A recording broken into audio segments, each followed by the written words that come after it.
Hello friends, कैसे हो आप लोग। उम्मीद है अच्छे होंगे। तो मैं आप लोगों के लिए फिर से हाजिर हूँ अपने यूट्यूब चैनल पर।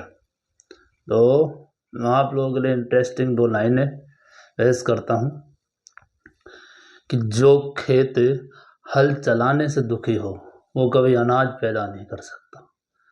जो पत्थर छैनी और हथौड़े की मार नहीं सह सकता वो कभी मूर्त नहीं बन सकता। माँ बाप और गुरु की डांट फटकार कुछ हल पत्थर छैनी हथौड़े जैसे जरूर होती है, लेकिन यही हमें जीवन में शिक्षित करती है, यही हमें प्रेरित करती है। तो हमें इनसे कुछ सीखना चाहिए और आज हम जो भी कुछ हैं इन्हीं की बदौलत है।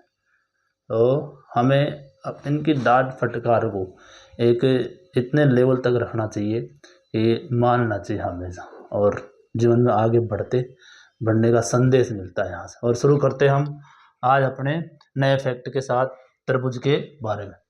तो देखिए कि जैसे शीर्ष लंब और माध्यिका की बात होती है तो शीर्ष लंब शीर्ष से सामने की भुजा पर डाला गया लंब शीर्ष लंब कहलाता है।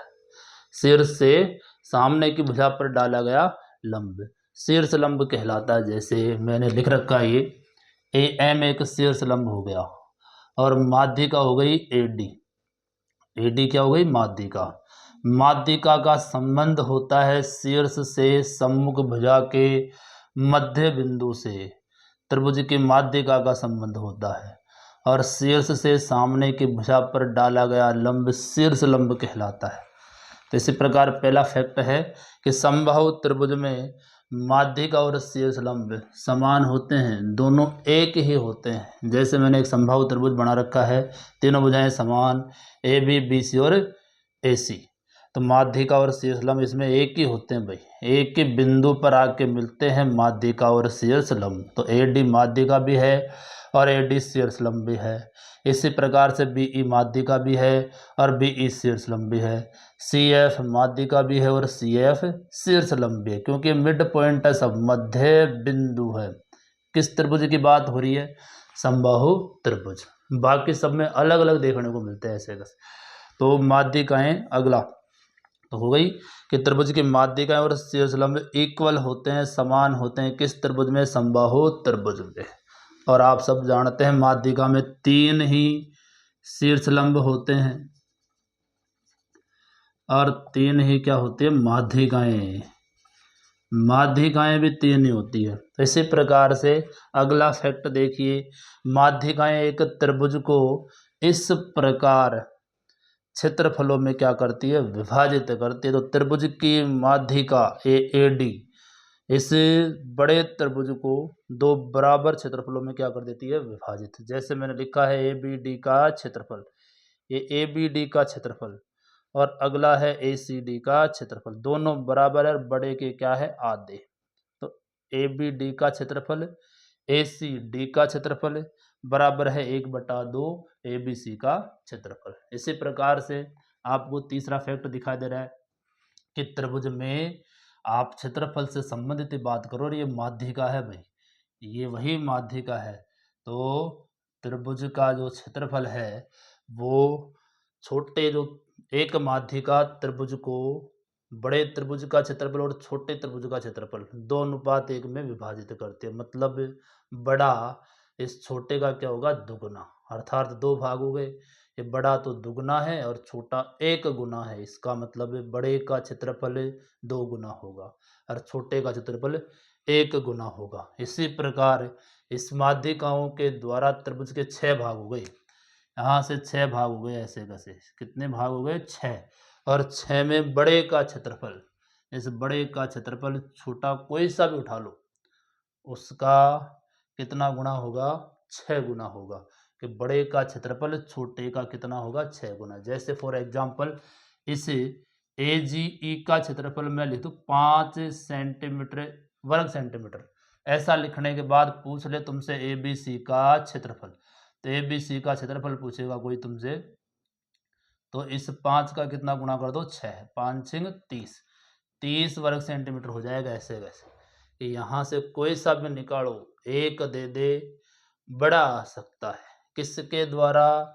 माध्यिका के द्वारा। तो 6:1 में क्या करता है, विभाजित। हालांकि और भी भाग हो जाते हैं, जैसे मैंने इसको मिला दिया, इसको मिला दिया और इसको मिला दिया, तो टोटल कितने त्रिभुज हो गए, 12। यहाँ पर 12 त्रिभुज हो गए। तो एक का क्षेत्रफल आप उसको एक का दे दे कोई सा भी तो बड़े का आ सकता है, बड़े का दे दे तो किसी एक का आ सकता है। तो आप कह सकते हैं कि छोटे का जो क्षेत्रफल है वो बड़े का त्रिभुज के क्षेत्रफल का 1/12वां भाग है। अर्थात छोटा और बड़ा दोनों का अनुपात है, छोटा पहले बड़ा बाद में, तो 1:12 और बड़ा पहले और छोटा बाद में, तो 12:1। तो कहने का मतलब जैसे 12 भाग होंगे तो 12:1 हो सकता है, 6 भाग होंगे तो 6:1 हो सकता है, 2 भाग होंगे तो 2:1 हो सकता है, 3 भाग होंगे तो 3:1 हो सकता है। तो केवल किसके द्वारा, केवल माध्यिका के द्वारा। तो इसका मतलब है त्रिभुज के क्षेत्रफलों में अनुपात, ये ध्यान रखो कि आपको 2:1 में विभाजित होता है, 6:1 में विभाजित कर सकते हो माध्यिकाओं के द्वारा। इसी प्रकार बात करते हैं अगला, चौथा दे रखा है त्रिभुज में DE समांतर BC दे रखा है कि DE किसके समांतर है, BC के। तो आप कह सकते हो कि यहाँ से AD/DB और बराबर BE/AC। कैसे कि किसी त्रिभुज में एक रेखा इस प्रकार खींच दे भाई, किसी त्रिभुज में एक रेखा इस प्रकार खींच दे कि एक भुजा के क्या हो, समांतर। थेल्स प्रमेय है ये, 10th क्लास की।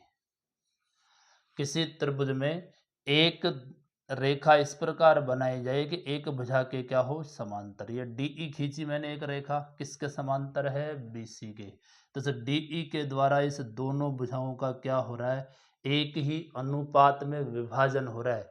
इधर कह दो आप AD/DB और इधर कह दो AE/AC। मतलब DE समांतर दिया किसके, BC के। तो तुम ये कंडीशन लगा सकते हो AD/DB और AE/AC।